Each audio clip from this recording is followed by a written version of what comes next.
Here are solutions to homework set number 4 for ECE 111. The first problem is sketch the derivative.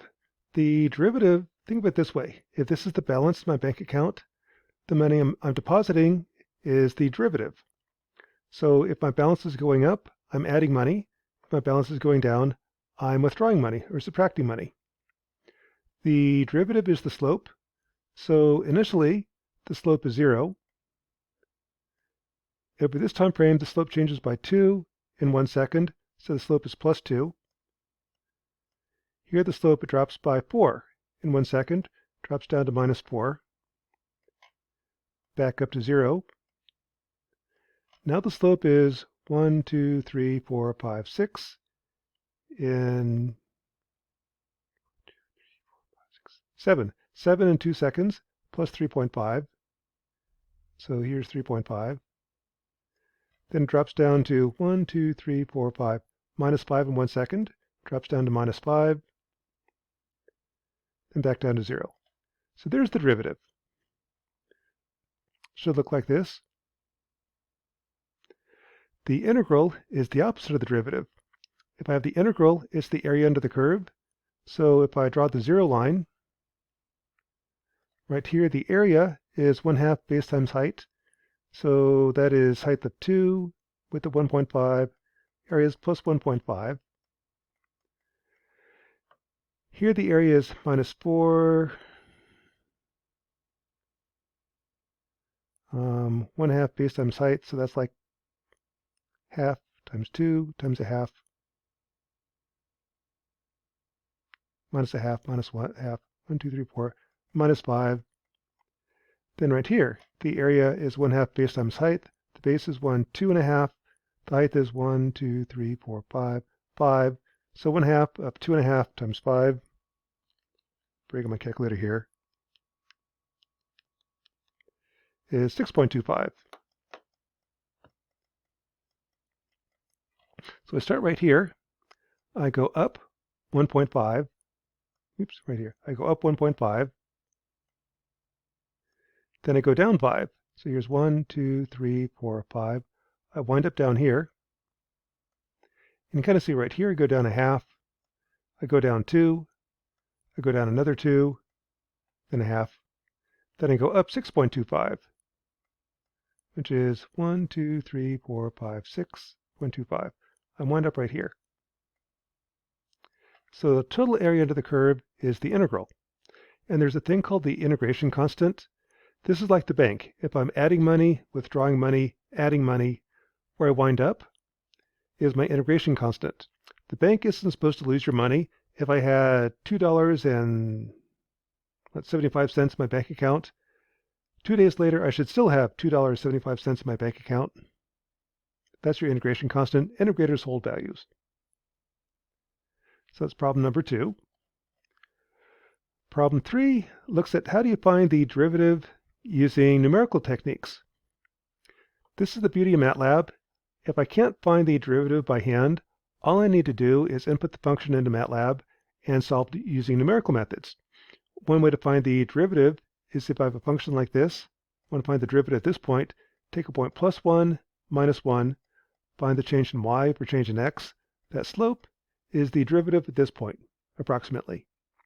So that's what this function does. I sweep through my data. At any given point, it's the difference between the point after and the point before, and x after and before. If this only works in the middle, it doesn't work at the two endpoints, so I've got to do the two endpoints slightly differently.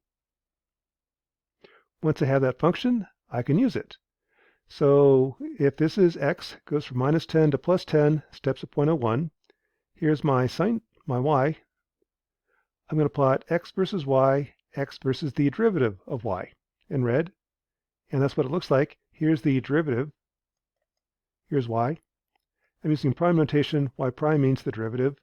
You can kind of see when y is going down, the derivative is negative. When y is going up, the derivative is positive. And the maximum. Y is the maximum when the derivative is 0. Y is the minimum when the derivative is 0. And that's something you're going to do in calculus. To find the maximum or minimum of a function, take the derivative and set it equal to 0. Problem 4 is a different function, and the beauty of MATLAB is it doesn't really care if I can get the function into MATLAB. Same procedure, plot x versus y, x versus the derivative of y. Again, if I can't solve the derivative by hand, if I can get it into MATLAB, MATLAB can give me a numerical solution. And kind of notice, differentiation we try to avoid. The input is the blue line, the derivative is the red line.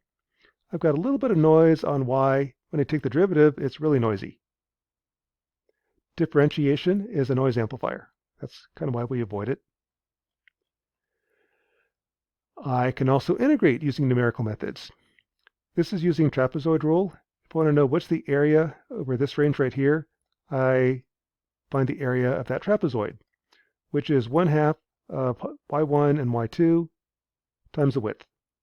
So there's 1/2 the average height times the width, that's the area, and I add to it the previous area. Kind of like with integration, think about your bank account. If I had $10 to my bank account and I added 3, I should have 13. Just take the old value and add 3 to it. And spin through your data. With integration, if I can get the data into MATLAB, I can find the integral. So if I input y, and then plot x versus y, x versus the integral of y. Here, this is the integral of y in red, and this is y. When y is negative, the integral goes down. If I withdraw money from my checking account, my balance drops.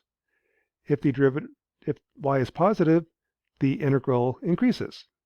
If you start adding money to your bank account, the balance starts increasing.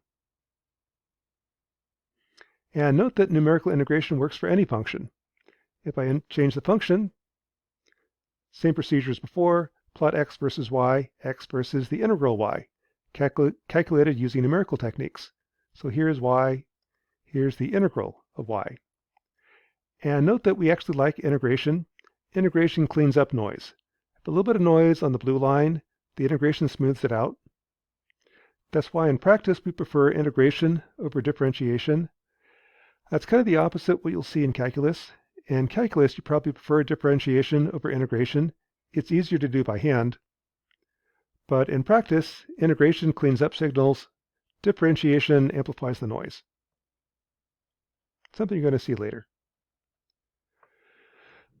Okay, the last couple of problems are, let's look at wind energy, using integration to find the total energy you'd produce over a 2-week span. And being somebody that doesn't follow directions well, I took it over 4 weeks. The trick here is you go to end on, pull in 4 weeks worth of data. So I'm going to say wind is start of data, paste, end of matrix. And just for fun, the x-axis is just counting in hours. I want to plot versus days. So I've got 672 data points. Hours goes 1 to 672. Then plot hours over 24 versus wind. So the x-axis are days, the y-axis are meters per second for wind speed. And kind of notice the wind varies quite a bit. That's North Dakota for you. Let's see how much energy I could produce with that. So if I take this wind turbine, that's my power curve, I want to convert meters per second to kilowatts. So one way to do the curve fit like this is for speeds less than 0, or speeds less than 3, the answer is 0. For speeds bigger than 13, the wind turbine maxes out, it's 7,200. In between, I've got a curve fit. So for data between 3 and 13, here's my data, going between 3 and 13 meters per second, just copying off the graph. There's x versus y. Let's do a cubic curve fit. Again, wind energy is actually a cubic function. Just like we did before, given the data, do a least squares curve fit. And then let's spin through my data. At each data point, if the wind speed is less than 3, I'm outputting 0. Bigger than 13, I'm outputting 7,200. And in the middle is my curve fit. I can then check that in MATLAB and just for fun plot it. If my wind goes between 0 and 15 meters per second, I am going to calculate the kilowatts based upon that wind speed. And here's what it looks like. The solid red line is the data. The dotted red line is my curve fit, that's my function. And it's not perfect, but it's pretty close. So if I go with that, I can sit there and say, okay, I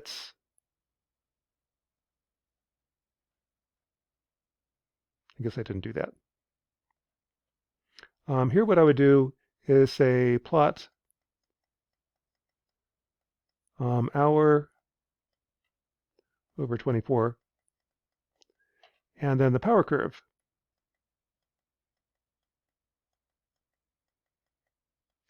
Of your wind times 2.2. The reason for the times 2.2, that's a point, is the wind is stronger when you get up high. From Wikipedia, if you're up at 180 meters, the wind is roughly 2.2 times as strong as it is at the ground, with certain assumptions. So let's take the data from the ground, scale it up to 180 meters, convert to a power curve, and here's what you get. So this is days power right here, clipping at 7,200, and the power you're producing varies. With that data, I can now do things like say, what is the average energy you produce? This is a 7,000 megawatt wind turbine. On average, it's only producing 3,000. That's called the utilization factor. The nameplate is 7,200 megawatts, but the wind doesn't always blow. I effectively only get 42% of the nameplate data, and the wind varies. If I add up all the kilowatts, I get kilowatt hours. It produces 2 million kilowatt hours over those 4 weeks. In terms of how many pounds of coal I offset, each pound of coal, or actually it takes 1.78 pounds of coal to produce 1 kilowatt hour at Milton Young Coal Plant in North Dakota. So this one wind turbine is going to offset 3.6 million pounds of coal over that 4-week span. In terms of dollars, if you get 11 cents per kilowatt hour, it's producing $226,000 worth of electricity over those 4 weeks.